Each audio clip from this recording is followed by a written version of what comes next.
I'm Joan. And I'm Shirlene. And we have an art project that we'd like to show you. We did this when we taught our kids about the city and the country. So we made a map of our house. We kind of talked about maps that day and where we're at on the map. So we had each of the kids bring, or they could email it to me, a picture of their house. And then we just printed them off. Most of them emailed them. It worked out really well. Some of them brought printed ones. So I don't have a picture of my house, so we do have extras of these just in case we have some children that don't bring homes. It's just a clip art of a house. So we start by gluing the house on in the middle of the paper, and that way they can put all of their stuff around it. So we have a lot of cows and horses and chickens because we live out in a rural community. So first thing I always tell them is that I have a road, and we demonstrate this for them so they can see kind of how to do it. How to think out what they need. And we can tell this is a road because it has white stripes on it. Which that's important. That is important. They love having stripes on their road. We have brown construction paper if they live on a dirt road, or if they have a dirt driveway. You can also draw your driveway. So here's my dirt driveway because my driveway is made out of dirt. And then I'm gonna glue on I have a truck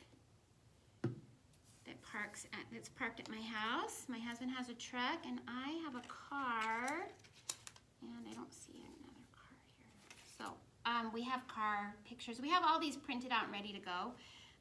So I would glue a car on there too. And then I have some grass. So we have just green construction paper. They can draw the grass on there if they want. I have grass at the side of my house. So I'm gonna put some green construction paper grass. They could also make trees out of these, or we do have pictures of trees.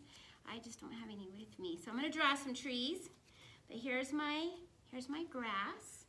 I have chickens that they live back behind my house, and so I would put some chickens in the back, and then I have a chicken coop that the chickens go in at night, so I will draw a little fence around that. I also have some dogs, 2 dogs. I don't have any cats, but we do have pictures of cats. So I have Charlie and I have Molly that I'm going to put.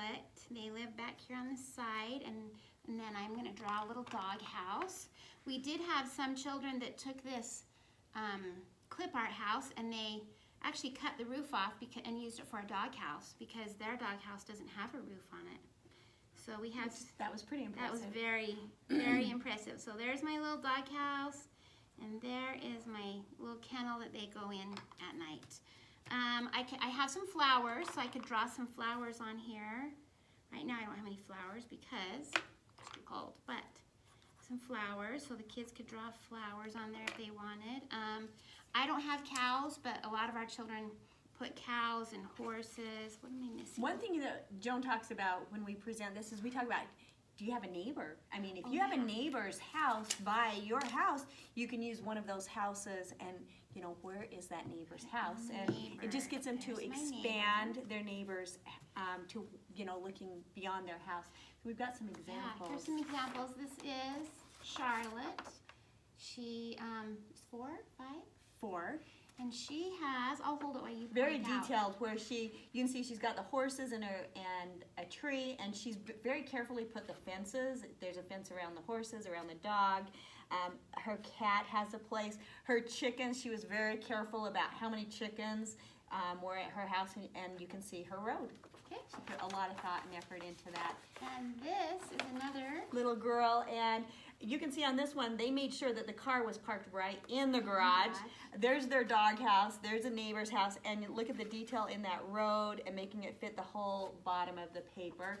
And our favorite one was one of our 3-year-old little girls who spent 45 minutes till the end of class. Yeah. 45 minutes on this. She missed snacks, she missed centers, because she was just working so intently on this. And when she got done, she described every detail. Her cat is named Blackie, and so and that's what these little black squares, she wanted to make sure there was plenty of room for Blackie.